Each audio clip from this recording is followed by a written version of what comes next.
All right, hello and happy quarantine, everyone. So, for my anthropologist assignment, I looked at Jack Goody, who was a social and linguistic anthropologist.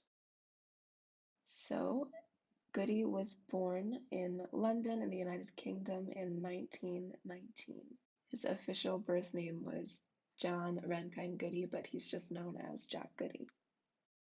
Just want to apologize. A lot of my points on the map were kind of centered in the United Kingdom. As this is going through, it doesn't really zoom in that far. I apologize. Goody was raised in Welwyn Garden City and St. Albans, and he attended St. Albans School. For his university education, he studied English literature. He started in 1938, and that was at St. John's College in Cambridge. This is where he met a more leftist intellectual named Eric Hobsbawm, and that photo on the right is a picture of the two of them together. I just thought it was really cute, but they remained friends. So after this, he ended up leaving university. He joined the British Army in 1940 and he became a second lieutenant. So he served during the Second World War. The photo on the right there is just a picture of the North African campaign. He was a part of that, but he actually ended up being captured in Libya. So he was a prisoner of war. First, he was located in central Italy, but he escaped, and then he was recaptured and sent to somewhere in Germany. So he was a prisoner of war for about 3 years, and this definitely had an impression on him. This war experience kind of changed what his interests were. So after he was released, he returned to Cambridge. That was in 1946. This is where he began to study archaeology and anthropology. Obviously, his interest switched from English literature to anthropology. His experience in the war kind of had an impact on his outlook on everything, and he decided to switch his studies. He also met Meyer Fort here, who was a mentor for him, mentored him in social anthropology. After this, he ended up receiving a doctorate in social anthropology from Balliol College in Oxford, and that was in 1954. After getting his doctorate, he ended up going to Africa again to conduct his field work. He went to northern Ghana between the 50s and 60s. I couldn't find an exact date range, but he studied the Lowili and the Lodaga peoples that were living there. After this, Goody returned to Cambridge University, and from 1973 to 84, he was the William Wise Professor of Social Anthropology, so he taught there for about 10 years. So after this, he ended up retiring, but he still continued to do a lot during his retirement, however. I really like this quote that I put below here. It's from an article I found about his obituary, but it says after his retirement, Goody held visiting professorships, he received awards, and gave endowed lectures at universities around the world. But Cambridge and particularly St. John's remained his academic base. Friends remember him for his wisdom and hospitality. Those who knew him from his books have often been struck by his wide range of references, with frequent quotations from novels and plays, and by his insatiable curiosity, fueled by travel and disciplined by sharp insights into history, culture, and society. So I just took this quote because I thought it was a really good representation of him as a person and what he was able to do during his life. I like that it mentioned how his work included frequent quotations from different novels and plays because I think that kind of reflects on his original interest in studying English literature. But after his experience during the war, kind of traveling, not in the usual sense, of course, but he was able to see a different part of the world and get this new kind of curiosity, this new outlook on life that led him to study anthropology. So Goody died on July 16th, 2005, at the age of 95. His funeral was held in Cambridge, of course, and because of his work in the field of anthropology, he was actually knighted, so he became Sir Jack John Rankine Goody after that. All right, and now we're going to move into looking at one of Jack Goody's most well-known works. It is a book titled The Theft of History. At first, I was kind of confused at the title. I didn't really necessarily understand what I was going to be getting into, but actually, this book was really interesting. Goody kind of takes the whole concept of ethnocentricity and just runs with it. So, the title Theft of History is actually referring to the way that the Western world essentially took over the history of the world, and that the past that we know today has been conceptualized and is looked at from the eyes of the Western world, specifically Europe. I think his overall kind of goal and thesis for this work is a quote I actually found in his introduction.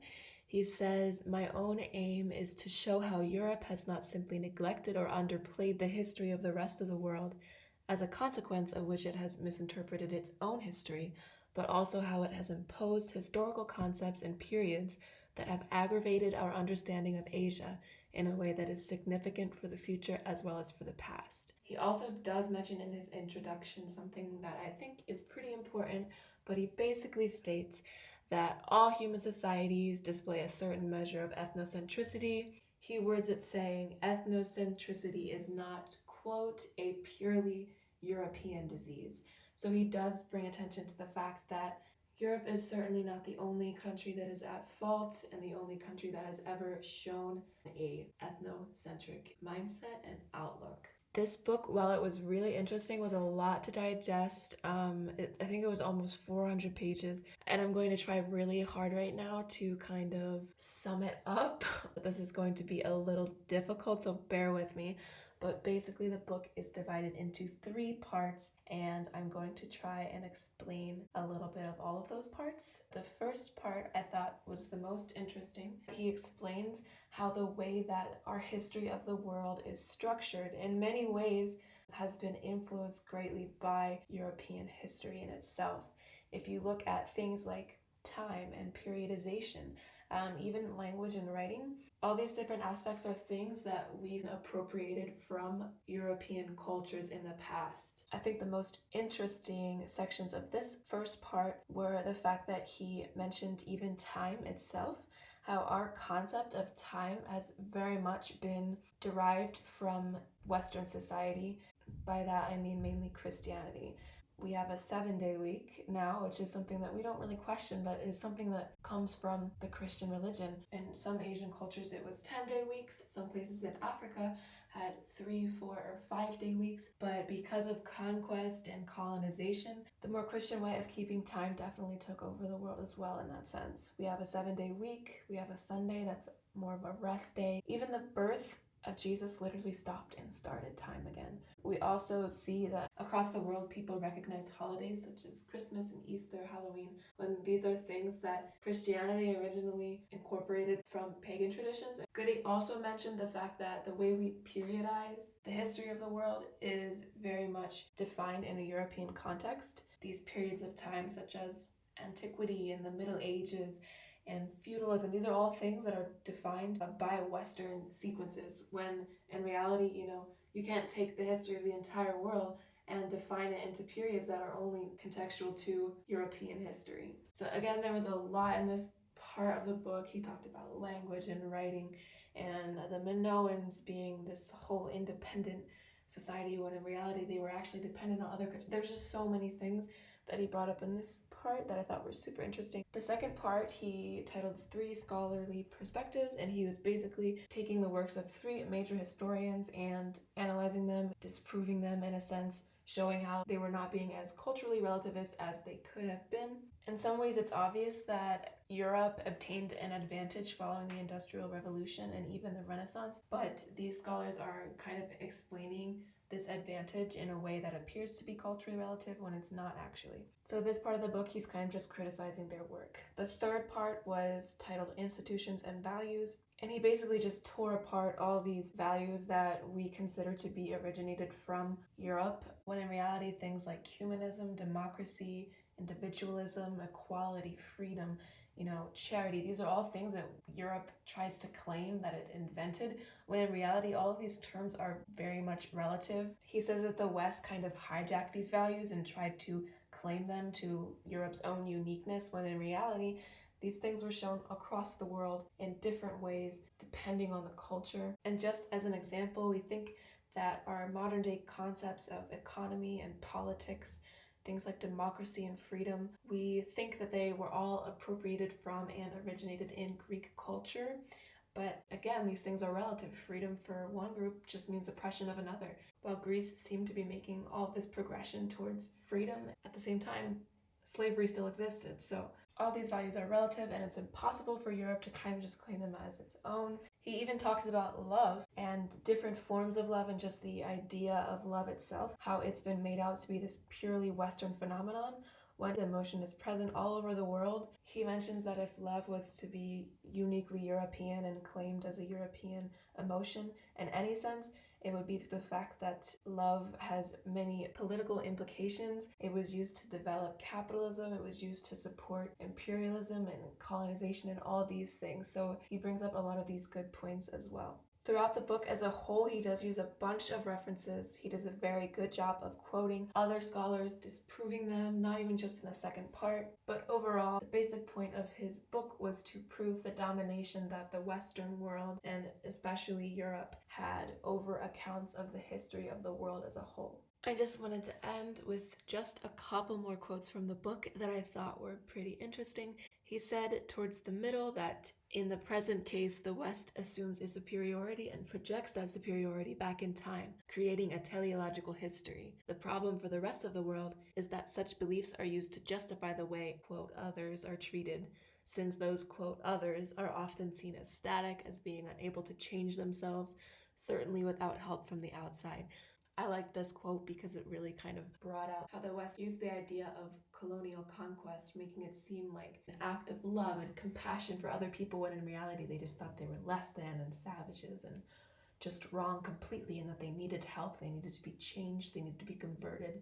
So he brings that idea to light, but also towards the very end of the book, in his kind of conclusion section, he mentions a kind of plan for how the history of the world should actually be constructed in a culturally relative state of mind. But he says that this sequence, referring to a sequence of the world as a whole, needs cutting up, periodizing from time to time, but we can speak of the increasing scope of industrialization, even of an industrial revolution, without denying the beginnings of this process to Asian or other societies, without regarding it as a purely European development.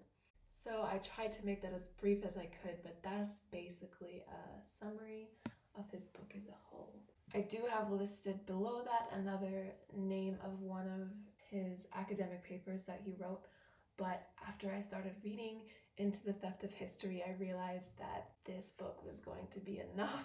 But I did leave that up there in case anyone else wants to look at more of his stuff. The Theft of History was actually originally published in 2006. When I was trying to look up different controversies surrounding this work, I wasn't able to find anything. I think it's pretty recent, and honestly, the book on its own brought up enough controversy by itself. At the end of the day, I think it was a really interesting book. He brought up a lot of different points of view, different perspectives, and kind of changed the way that we should be looking at and thinking about the history of the world as a whole. As someone who lived most of his life in the United Kingdom, I thought it was super crazy that he himself basically tore down Europe in a lot of different ways.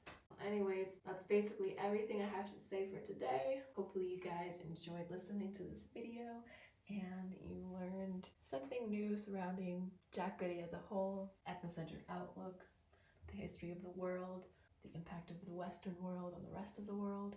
That's all I have for right now, so thank you for watching. If you haven't washed your hands today, I suggest you go do that and enjoy the rest of your quarantine.